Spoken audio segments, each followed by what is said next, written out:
Hello everyone. यहाँ से जाते हुए वो तो शाओनिंग की बहुत ही तारीफ़ करने लगा था कि तुम्हारे डिफरेंट नज़रियात की वजह से ही आज मैं ये प्रपोज़ल बना पाया। वो एकदम शौक ही रह जाती है कि क्या बॉस मेरी तारीफ़ कर रहे हैं। नेक्स्ट हमें इन्हीं ऑफिस में ही दिखाया जाता है। सबको उन्होंने अपकमिंग प्रोजेक्ट के ऑफिशियली साइन वाली बात बता दी थी एंड ये भी कि आज रात डिनर पार्टी मेरी तरफ से होगी। सभी बहुत खुश हो जाते हैं एंड साथ में बॉस को भी ज्वाइन करने को बोलते हैं। अब वो मना कैसे कर सकता था। सो नेक्स्ट हमें इन्हें एक रेस्टोरेंट में ही बैठे दिखाया जाता है।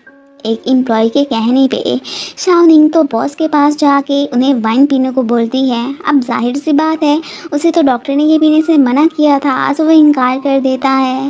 उसकी जगह पे शाओनिंग खुद ही पैग मार लेती है जिसकी वजह से वो काफ़ी ड्रंक हो गई थी एंड बॉस से कहने लगती है कि मैं आपसे सॉरी बोलना चाहती हूँ एंड स्पेशल उन्हें ऊपर उठ के खड़े होने को भी बोलती है और सभी के सामने उसे हग कर लेती है। ये देख के वो एकदम शॉक। बाद में यहाँ पे चैंग रैन की एंट्री होती है। वो इससे यही पूछने लगा था कि क्या तुमने मुझे ये सब दिखाने के लिए यहाँ पे बुलाया था।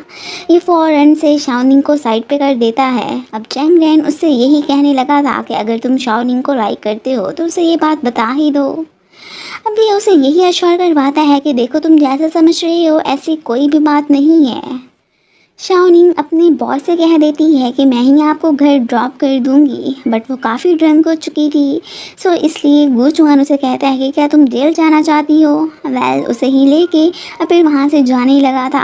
रास्ते में ये सोच आती है तो वो इसे देख के स्माइल करने लगता है। इस वक्त शाओनिंग बहुत क्यूट लग रही थी। जब तक वो घर के बाहर पहुँचते हैं तब तक इसकी भी आँख खुल ही चुकी थी। गू चुआन इसे वहाँ पे छोड़ के खुद वहाँ से चला जाता है। अब इसके कपड़ों से वाइन की स्मेल आ रही थी, सो ग्रैंडमा की डांट से बचने के लिए ये घर के बाहर ही खड़ी हो जाती है।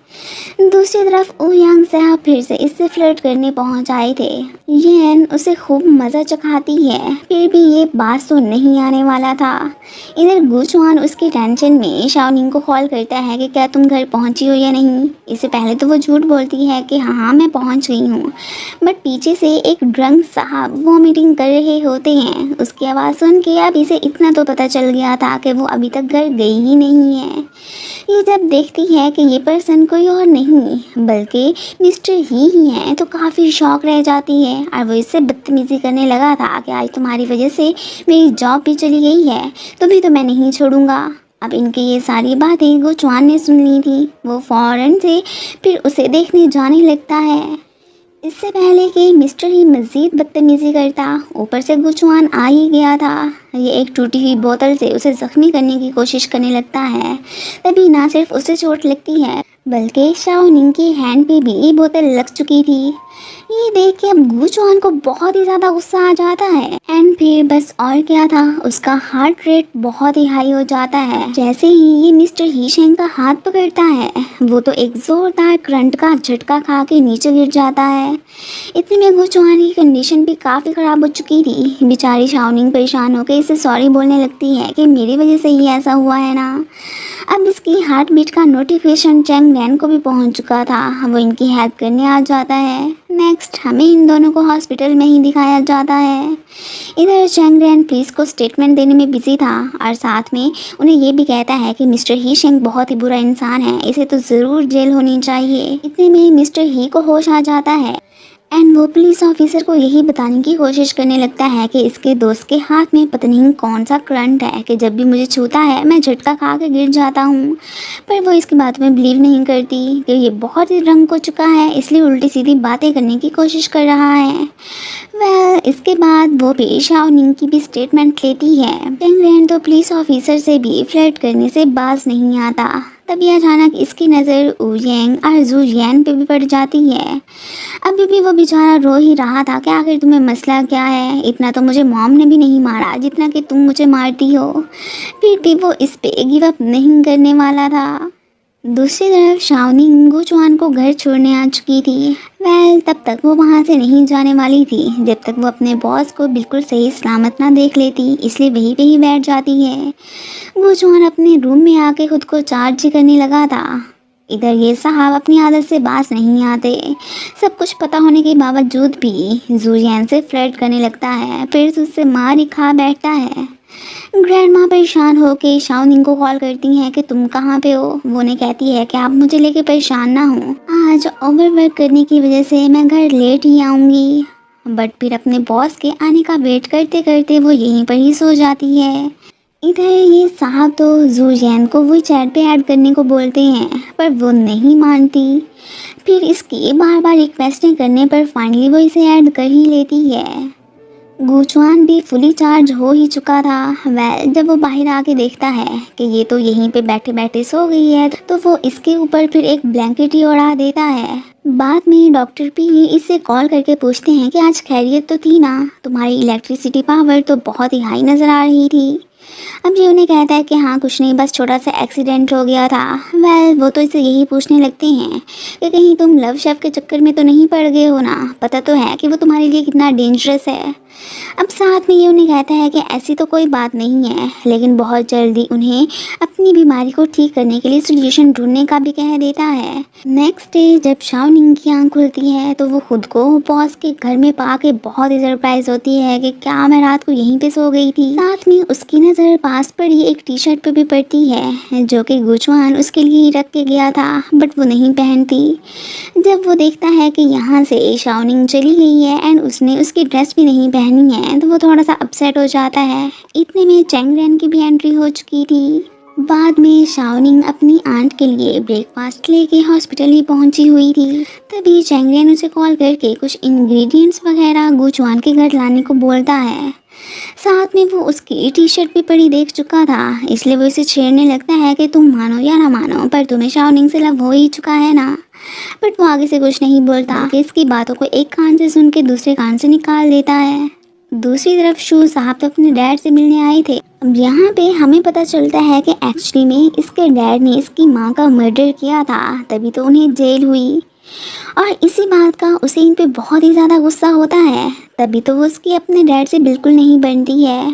डैड की बेल बहुत जल्द होने वाली थी, सो वो उसे कहते हैं कि क्या उसके बाद तुम मेरे साथ रहना पसंद करोगे, बट वो साफ मना कर देता है। दूसरी तरफ शाओनिंग घर पे पहुंच ही आई थी। चैंगरेन उसे अपने साथ मिलकर खाना बनाने को कहता है एंड ये भी कि आज से मैं जो कहूँगा ना तुम्हें मेरी सारी बातें माननी होंगी। वो तो गुचुआन पे 24 घंटे नज़र रखने को भी कह देता है एंड साथ में उसने इसे भी वो चैट पे ऐड ही कर लिया था। एंड फिर बाद में वहाँ से चला भी जाता है कि मुझे इन दोनों के बीच में थर्ड व्हील नहीं बनना चाहिए। वो एक रेस्टोरेंट पे बैठा ही था कि अचानक वो चैट देखते हुए उसकी नज़र शाओनिंग और जूलियन पे पड़ जाती है। वो हैरान कि क्या ये दोनों फ्रेंड्स हैं।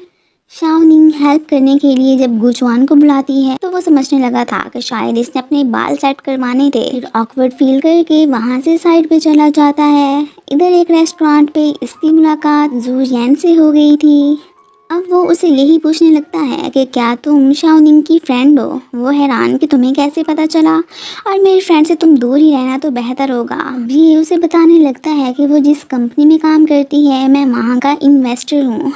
यहाँ पे वो इसे अपने साथ डेट करने को भी बोलता है, बट वो साफ मना करती वहाँ से जाने की करती है। इधर मॉम डैड गुचुआन से मिलने आ चुके थे। शाओनिंग दरवाज़ा खोलने जा ही रही होती है कि तभी गुचुआन उसे रोकने की कोशिश करता है। दोनों ही एक साथ नीचे गिरते हैं। इधर इन्हें पासवर्ड याद आ गया था। अब जैसे ही मॉम डोर ओपन करती हैं, इन दोनों को साथ में देखे सरप्राइज, और साथ में अपने पति से यही बोलने लगी थी कि कहीं हम किसी और के घर तो नहीं आ गए। बट बाद में दरवाज़ा खोलने पे देखते हैं कि वाकई में ही उनके बेटे का ही घर होता है। वो तो शाओनिंग को देख के यही समझ रहे थे कि शायद ये उसकी गर्लफ्रेंड है, पर ये उन्हें बताने की कोशिश करता है कि जैसा आप समझ रहे हैं ऐसी कोई बात नहीं है। उसने शाओनिंग को वहाँ से जाने का भी कह दिया था, बट वो विश्वास करने को तैयार ही नहीं थे और शाओनिंग की तारीफ़ें करने लगते हैं कि ये लड़की तो खाना भी अच्छे से बनाना जानती है। फिर से ये उन्हें यही कहने लगता है कि आपको गलत फहमी हो गई है, वो मेरी गर्लफ्रेंड नहीं बल्कि मेरी असिस्टेंट ही है। अब यहाँ पे ये तो मॉम डैड को वहाँ से जाने के लिए भी कह देता है कि मैं मज़ीद डिस्टर्ब नहीं होना चाहता हूँ। डैड को इस पे गुस्सा ही आ गया था कि आखिर तुम्हारे साथ प्रॉब्लम क्या है, तुम हमारे साथ ऐसा बिहेव क्यों करते हो। ये आगे से कुछ नहीं बोलता, बस उन्हें यही कहता है कि आप भूल जाओ कि आपका कोई बेटा भी था। डैड गुस्सा करते वहाँ से चले गए थे, जबकि मॉमी से हग कर लेती हैं। ऑफिस में शाओ निंग ने अपने और गुचुआन के साथ होने वाले इंसिडेंट की बात सुमन को बता दी थी, इसलिए वो फ़ौरन से गुचुआन को देखने जाने लगती है। दूसरी तरफ घर पे चेंगरेन की एंट्री हो चुकी थी। उस पर गुचुआन गुस्सा करने लगा था कि तुमने मेरी परमिशन के बिना मॉम डैड को मेरे घर का पासवर्ड क्यों दिया। इसके लिए वो उससे अपोलोजाइज़ करता है एंड साथ में उससे एक फेवर भी मांगता है कि प्लीज़ शाओनिंग से कह कि उसकी फ्रेंड जैन के साथ फ्रेंडशिप तो करवा दो, बट उसकी बातों को वो तो इग्नोर ही कर देता है। इतने में यहाँ पे सुमन की भी एंट्री हो चुकी थी। पहले उसे घर के एड्रेस का नहीं मालूम था, बट वो तो शाओनिंग से पूछ के यहाँ पे आ ही चुकी थी। अभी फ़िलहाल ये किसी से भी बात करने के मूड में नहीं होता। अब यहाँ पर कल के लिए ये तो सुमन की एक हेल्प मांगता है और साथ में उन दोनों को वहाँ से जाने को भी बोल देता है। सुमन बेचारी का फेस तो लटक ही गया था, पर वो क्या करती, इसलिए वहाँ से चली जाती है। और इसी के साथ ही ये पार्ट ख़त्म हो जाता है। Thanks for watching.